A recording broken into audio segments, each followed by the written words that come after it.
Lesson 3.1 Relations. Now let's start talking about some new vocabulary that we will need in the unit to come. We're going to be relating to prior knowledge, so we have what we need for this unit, but we're going to add on new vocabulary and start talking about how things are related a little bit differently as we build up into Algebra 2 trig and so on. The first thing is relation. Now we don't usually we have not used the word relation, but we have used the notation of it quite a bit. And it is a set of ordered pairs. Now, pardon me, I do not have my smartboard airliner, so it's hard for me to write. It's acting goofy, so bear with me here. We have done an ordered pair many times. And this is an ordered pair where, again, alphabetical order. This is the X and this is the Y. Now we're going to start to add in new vocabulary here. And first is going to be independent. Now independent variables are the numbers that we would choose to plug into an equation. And we've done this before already. So if you think back to making an XY table,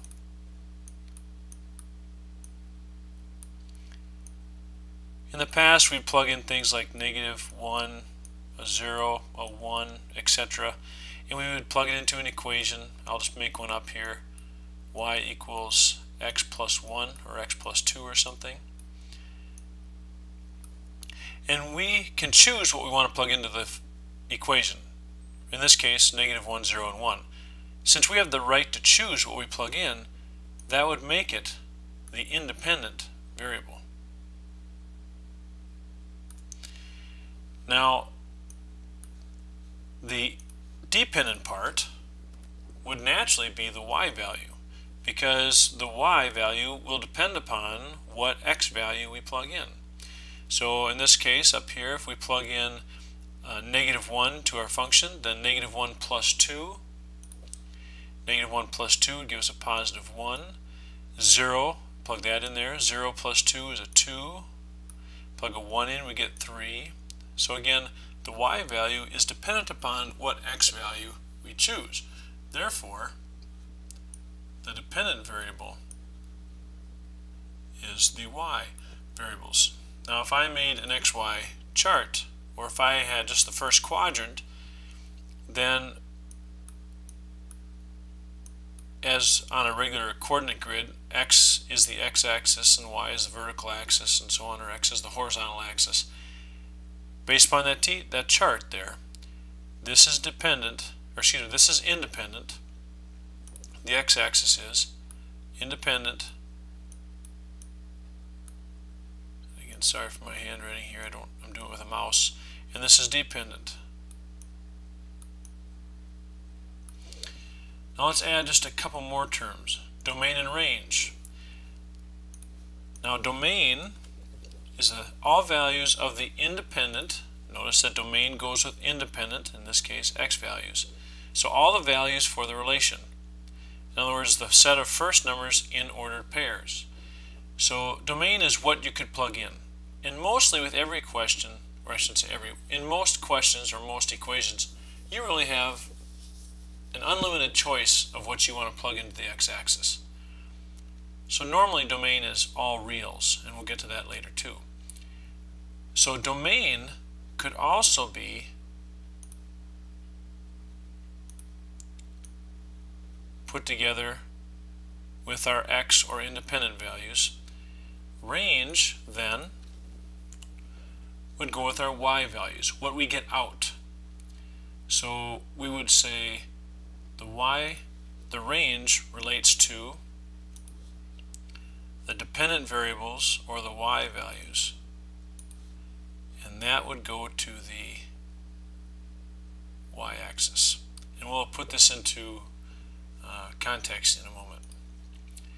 Identify the independent and dependent variables for each relation. Okay, so again, what is independent and what is dependent? Jerry works at a hardware store. The more hours he works, the more money he is paid. And I like to put this into a sentence, into context, to help it make more sense. But when you ask someone how much money they make, he would naturally respond and say, well, it depends on how many hours I work. And if you have a job, you know very well what that means. And if you don't have a job, you will find out. So we would say that the hours he works will decide how much money he gets. And how much money he gets is dependent upon how many hours he works. So he can choose how many hours he wants to work each week. So this is independent.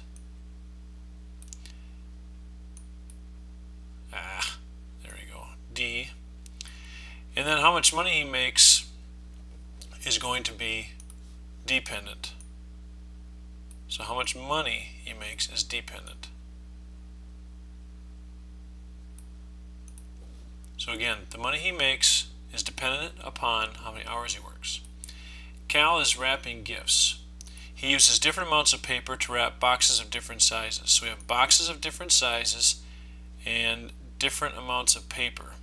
So what decides what? Well, he will not decide how much paper he needs until he knows what box he is wrapping. So the type of box is independent. I'm going to put an I there. And when he chooses that box, then he knows how much paper he will use. So the paper is dependent.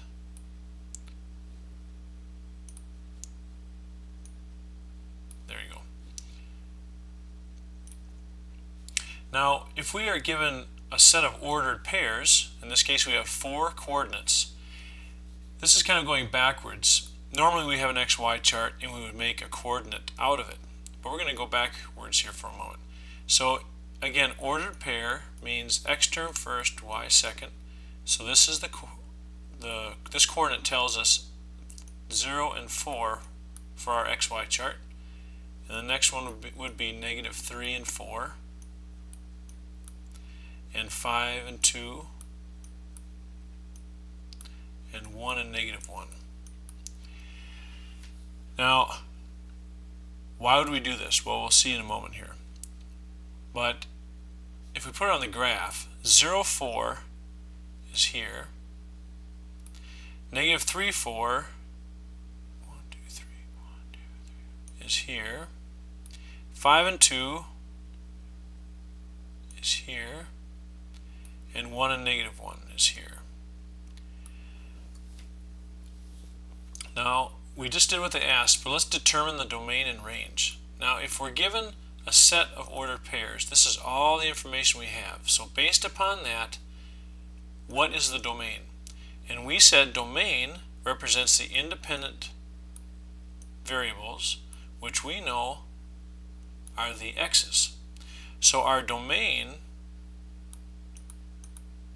and I'll put this in a bracket, what numbers represent the numbers used in this process for x values? Alright, so that's 0, negative 3, 5, and 1.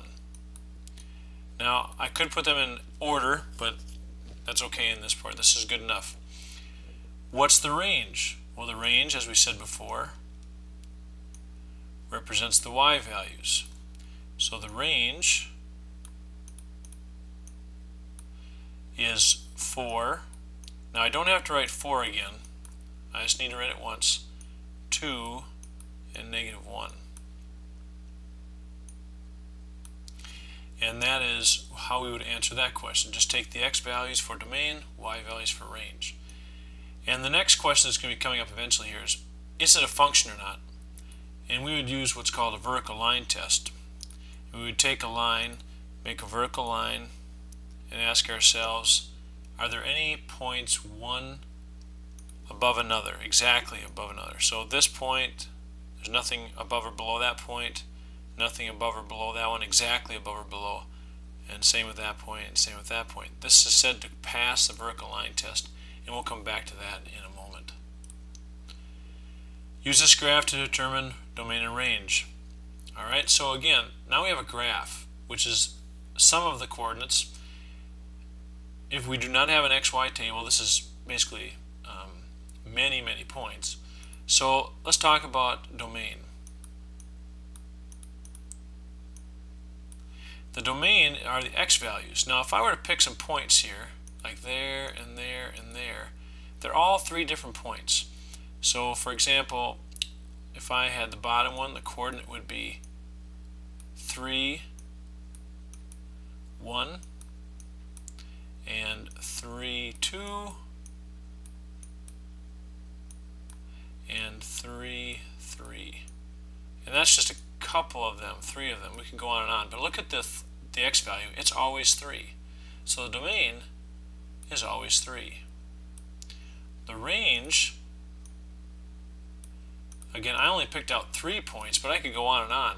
So therefore, I could go as up as high as way up here, and I'd have a 20, 100. Down here I'd have a negative 1,000 if I kept on going. So we would say all reals. And reals is a double-stemmed R. And that means decimals, integers, everything. So that means all reals. In other words, an infinite amount of possibilities. B, let's go domain.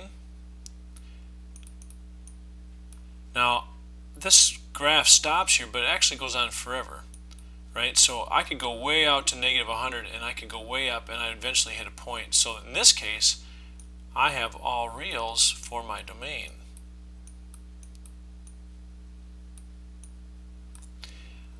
Now my range, however, is unique.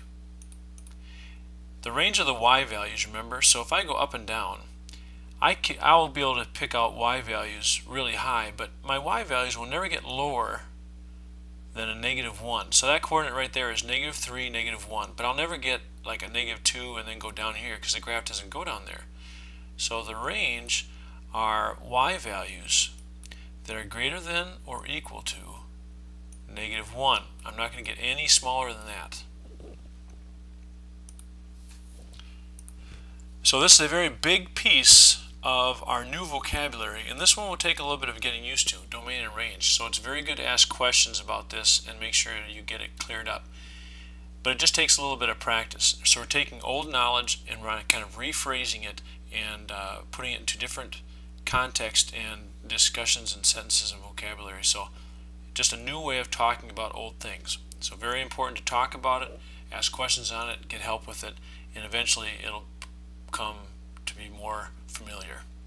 And this ends lesson 3.1.